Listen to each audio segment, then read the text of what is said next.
Well, it's not the 9 to 5 reunion we wanted. It's more like an extended episode of Grace and Frankie in some sort of alternate universe. Let's talk about 80 for Brady.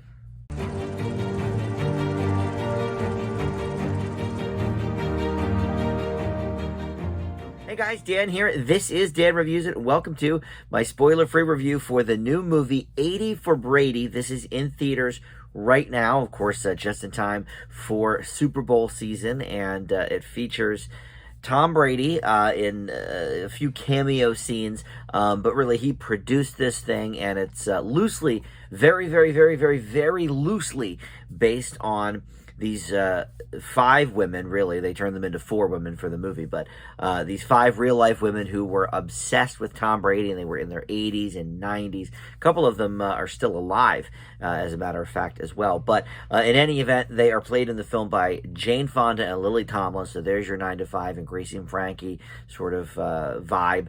Sally Field and Rita Moreno. So before we dive into the specifics of this movie, I want to welcome you into Dan Reviews It. Thank you for finding this video. Tons of great stuff on the channel for you to peruse TV and movie reviews just about every day. And you can subscribe down below there as well. Would love to have you aboard in that capacity. All right, so this movie, look, I am not a football fan. I'm from Philly. I'm happy that the Eagles are participating in this year's Super Bowl, but I'm not going to watch the game. I didn't watch it a few years ago when they were in the Super Bowl. I hope that they win, and if you're watching this more than a day or so after I'm filming it, we already know the answer to that. But look, football, it's just not my thing. Sports in general, not my thing. But I do like a good sports movie. Jerry Maguire, one of my all-time favorite movies, and that, for all intents and purposes, it's a lot of things, but it's a football movie. However, this one is fairly specific because Tom Brady is, a real person. Of course, Jerry Maguire and Rod Tidwell are not real people. Tom Brady is someone who is extremely polarizing, and even as a non-football fan, could not care less about football. I hate Tom Brady. If I see him in a commercial, he just seems so smug and obnoxious. So even me, someone who could not care less about football, has, strong feelings about Tom Brady. But okay, whatever. We're going to put that aside because the talent of these core 4 women, I just love them all. Of course, a huge Grace and Frankie fan, Lily Tomlin from way back in the day. I mean, when I was growing up, she was on Sesame Street, and Sally Field, when I was growing up, she was, in reruns on Gidget and The Flying Nun and all of that. And Rita Moreno, I admit, I didn't really fall in love with until several years ago with the One Day at a Time reboot. But of course, West Side Story, I've gone back and whatever. All right, so I love all these women. So I'm like, this probably isn't going to be a great movie, but I bet it's going to be pretty fun to watch these 4 women kind of have a great time with each other and, sort of play off each other with the chemistry and everything. And I think for the most part that was an accurate thought about what I was about to see on the screen. It's I think probably a worse movie maybe than I thought it was going to be going in, because some of the scenes are so outrageously corny, or I just railed on this. I forget what movie I was even talking about. Before I Do, the latest Diane Keaton movie. I was mentioning how most movies about old people have a scene where they're getting high, and it's supposed to be so funny, and oh, look at the 80-year-old getting high. And that movie actually didn't do that. It was the only thing that was good about it, because I failed it. This movie, of course, there's a drug scene. There's a scene where the Sally Field character enters this hot wing contest that Guy Fieri is hosting. And, of course, she, can just munch on these hot wings without breaking a sweat. And it's like anything these girls try and do, it gets done. There's really almost no tension in the whole movie. The most tense part, I guess, maybe is the football game itself, because the Super Bowl that they go to, spoiler alert for a football event that happened, years and years ago, but there was one of the biggest comebacks in Super Bowl history and whatever. So okay, fine.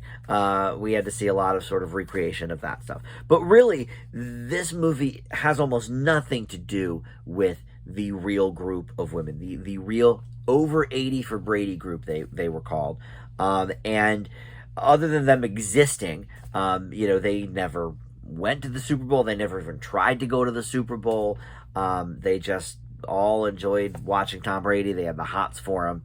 And there you go. I guess that got back to him, or I forget. I sort of read how this story got to Tom Brady. I think one of the women, her grandson is like a ad exec or something, and anyway, so word got to Tom Brady, and he was like, "Oh, this sounds like a great idea.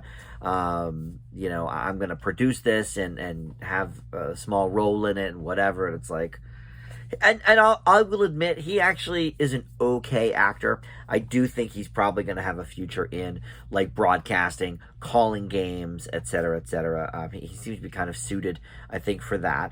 And certainly he's not bad looking. So I'll give him that he was an okay actor in this movie. But for the most part, the reason to go see this movie is these four ladies sort of playing off each other. However, none of them are really stretching their acting chops at all. This is a very, very soft ball of a movie. So if you go into it with that mindset, I think you will enjoy what you're seeing. But it's Grace and Frankie has such sharp writing, and 9 to 5 had such sharp writing, and a lot of the people, the One Day at a Time reboot, a lot of the projects that these ladies are involved in. There's a lot of really talented people behind it. And here's what's interesting about this. This movie was co-written by Sarah Haskins and Amy Halpern, who, by name you may not know, but they wrote this really, really smart comedy called Booksmart a few years ago.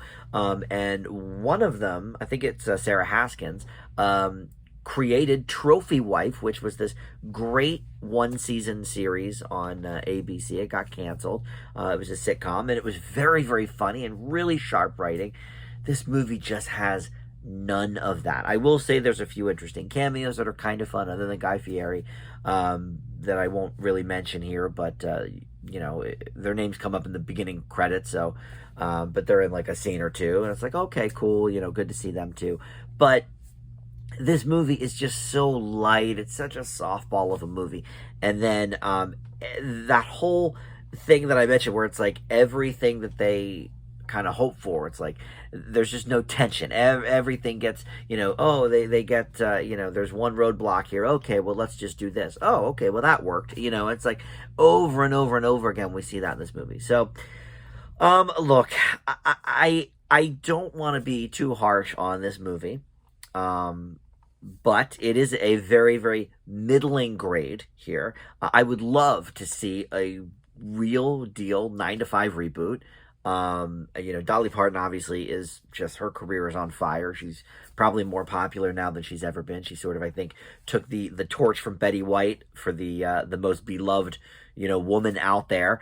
So everyone loves Dolly. So is she too busy? I don't know. But Dabney Coleman, I think, is still alive, right? So whatever. I would love to see a 9 to 5 reboot. This is not that. And it's a pale imitation of Grace and Frankie as well.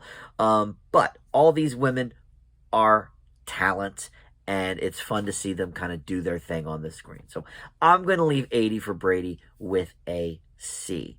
I don't think football fans will really get much out of this. I think this one is for really the fans of these women, and the Brady stuff is almost an afterthought. So, all right, thanks for watching, and we'll see you next time on Dan Reviews It.